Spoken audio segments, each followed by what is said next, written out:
O texto bíblico de hoxe é Lucas capítulo 16, versículos de 19 a 31. Jesús conta esta parábola aos fariseos, a parábola do rico Epulán e o pobre Lázaro. Epulán era unha persoa moito rica que vestía luxuosamente e daba grandes festas. Lázaro, pelo contrario, era moito pobre e estaba na porta do rico esperando receber algo dele, mas non recibía.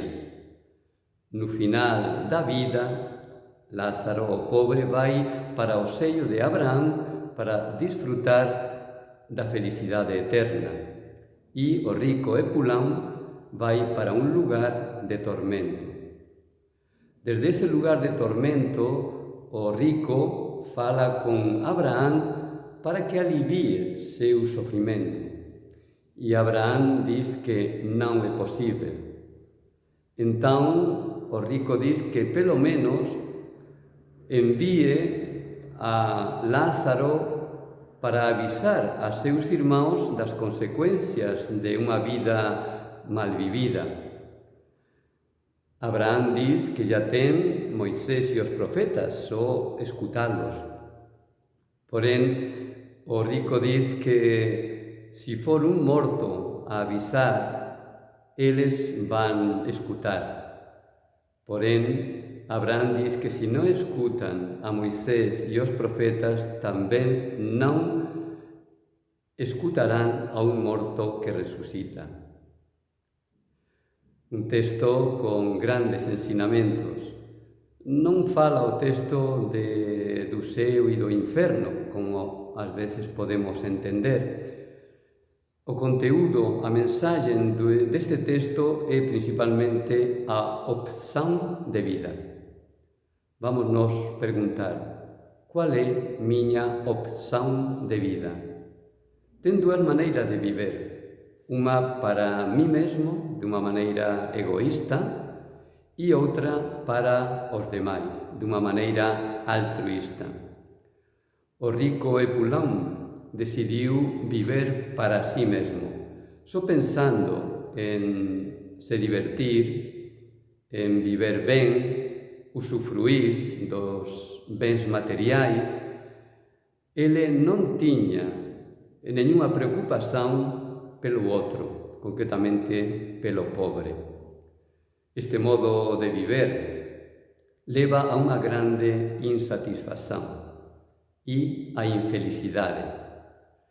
E o que aconteceu con o rico, no final de súa vida, ele estaba sofrendo as consecuencias de seu comportamento egoísta.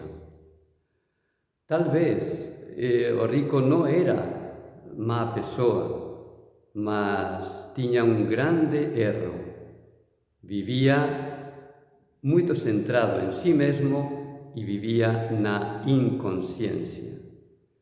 Esta é a grande alerta que nos fai o texto de hoxe. Cuidado con a inconsciencia, porque é posible que a xente viva tan centrado nas coisas materiais, de unha maneira tan mecánica, no piloto automático, que a xente non se faça as grandes preguntas da vida.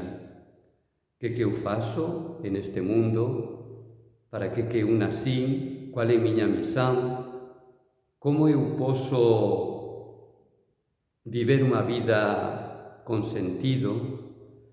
Se a xente vive moito voltado para as coisas materiais, só para usufruir das grandes ofertas que a vida nos fai, se a xente vive dunha maneira superficial e materialista, probablemente a xente se sinta insatisfeito.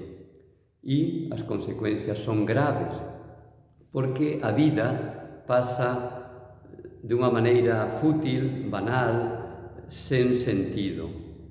E iso nos deixa insatisfeitos. Se non queremos que iso aconteza, temos que aprender a parar. Tenemos que facer silencio e nos questionar que sentido ten miña vida? O que eu estou facendo está me enchendo? Está me satisfacendo? Eu estou facendo algo útil? Estou respondendo ao que Deus quer de min? Nosa vida ten sentido se a vivemos en función dos outros, ayudando, servindo, amando. A vida que se vive só pensando en sí mesmo é unha vida perdida. Tomara que non precisemos chegar ao final de nosa vida para entendermos esta mensaxe, que a felicidade está en nos doar aos outros, viver para ayudar, para amar e para servir. O texto de hoxe nos lembra que a verdadeira opción na vida é viver para os demais e non para si mesmo. Que você teña un feliz día, Deus te abençoe.